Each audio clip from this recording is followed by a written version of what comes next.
Hello everyone, আসসালামু আলাইকুম। আজকে আমি আপনাদের সঙ্গে শেয়ার করতে এলাম ফ্রেঞ্চ টোস্ট। এটি খুব সিম্পল আর খুবই টেস্টফুল একটা রেসিপি। খুব ইজিভাবে এটা আপনারা বানিয়ে নিতে পারবেন আর এর স্বাদ হবে একদম মারাত্মক। তো চলুন দেখে নিই আজকের রেসিপি।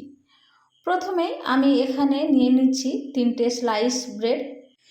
এটা আবার অনেকে নিজেদের আঞ্চলিক ভাষায় পাউরুটিও বলে থাকেন। তো এখানে আমি 3টে স্লাইস ব্রেড নিয়ে নিয়েছি আর আমি এই কালোগুলো এইভাবে সাইড থেকে সমানভাবে কেটে নেব।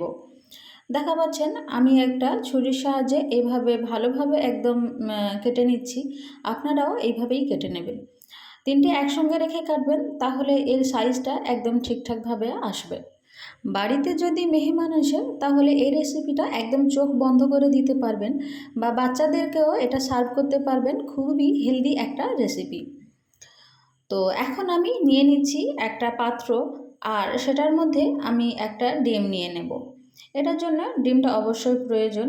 আর সাথে আমি নিয়ে নিচ্ছি 100 গ্রাম গরুর দুধ। সাথে দেব 1 টেবিল চামচ চিনি আর লবণ দেব স্বাদ মতো। সবগুলো উপকরণ আমি একসঙ্গে খুব ভালোভাবে মিক্স করে নেব একটা চামচের সাহায্যে। আপনারা দেখা পাচ্ছেন এটা একদম খুব ভালোভাবে মিক্স হয়ে গিয়েছে। আর এখন আমি নিয়ে নিচ্ছি যে স্লাইস ব্রেডগুলো আমি একদম ভালোভাবে কেটে রেখেছিলাম সেগুলো আমি এইভাবে ছাড় ছাড় করে আলাদা করে নেব আর একটার পরে একটা নেব।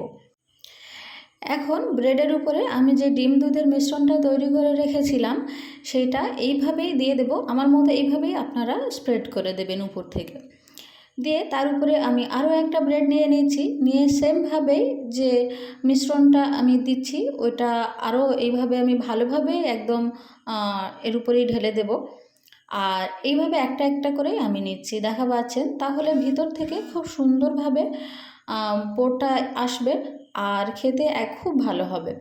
আর এই মিশ্রণটা ভিতরে এইভাবে দেওয়ার ফলে এর ভিতরটা একদম সফট হবে আর মুখে দিলেই যেন মুখের মধ্যেই গলে যাবে। আর এটা খেতে খুবই টেস্টফুল হবে। তো এরপরে আমি একটা ফ্রাইং প্যান নিয়ে নিচ্ছি আর এটার উপরে আমি খুব অল্প পরিমাণে তেল দিয়ে দিচ্ছি। আপনারা কুকিং অয়েল দিতে পারেন আর যারা পছন্দ করেন বাটার, তারা বাটার দেবেন। এটা খেতে তখন বেশি ভালো লাগবে আর এর সেন্টটা খুব সুন্দর আসে।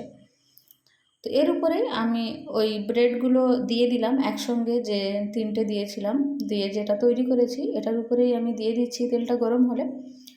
আর এটা খুব কম টাইম লাগে। এটা আমি 1.5 থেকে 2 মিনিট আমি এইভাবে ভাজলাম আর এটা মিডিয়াম ফ্লেমেই ভাজবো। ভাজার পরে আমি পাল্টে দিচ্ছি আর এই দ্বিতীয় পিঠটাও সেমভাবেই আমি 1.5 থেকে 2 মিনিট ভাজবো। খুব বেশি সময় লাগবে না। আর এইভাবে দেখা পাচ্ছেন আমি দুটো খুন্তির সাহায্যে এইভাবে ধরে রেখে রেখে আমি এই 4 সাইডটা ভেজে নেব খুব সুন্দরভাবে। আর এটা করার সময় অবশ্যই একটু ধৈর্য নিয়ে করবেন আর ধীরে সুস্থে করবেন। এটা যেহেতু একদম নরম হয়ে থাকে, একটু এদিক সেদিক হলেই এটা ভেঙে যাওয়ার সম্ভাবনা থাকে। তো দেখা পাচ্ছেন আমি কিভাবে ধরে এর 4 সাইডটা ভেজে নিচ্ছি। এইভাবেই ভাজবেন আর এটা একদম চোখ বন্ধ করে বাচ্চাদেরকেও দিতে পারবেন। বাচ্চারা খুব পছন্দ করবে। এটা যদি একবার করেন তাহলেই বুঝতে পারবেন। তো দেখা পাচ্ছেন আমার ভাজাটা প্রায় কমপ্লিট হয়ে গিয়েছে আর এই সময় আমার এটা ভাজতে টোটাল ওই 3-4 মিনিটের মতোই সময় লাগবে, খুব বেশি সময় লাগবে না। আর এখন আমার ভাজাটা কমপ্লিট। এখন আমি এটা সার্ভের জন্য তুলে নেব আর সার্ভ করে দেব। আর এটার উপরে আপনারা যারা মধু পছন্দ করেন একটু উপর থেকে মধু ছড়িয়ে দেবেন, তাহলে খেতে অনেক বেশি ভালো লাগে। দেখা পাচ্ছেন আমি এখন আপনাদেরকে এটা একটু কেটে দেখাবো। এর ভিতরটা খুবই সফট হয় আর গালের মধ্যে দিলে একদম কোনো শক্ত ভাব পাবে না, একদম নরম একটা আর খুবই মসৃণ, খুব ভালো লাগবে খেতে। তো এই ছিল আমার আজকের রেসিপি ফ্রেঞ্চ টোস্ট।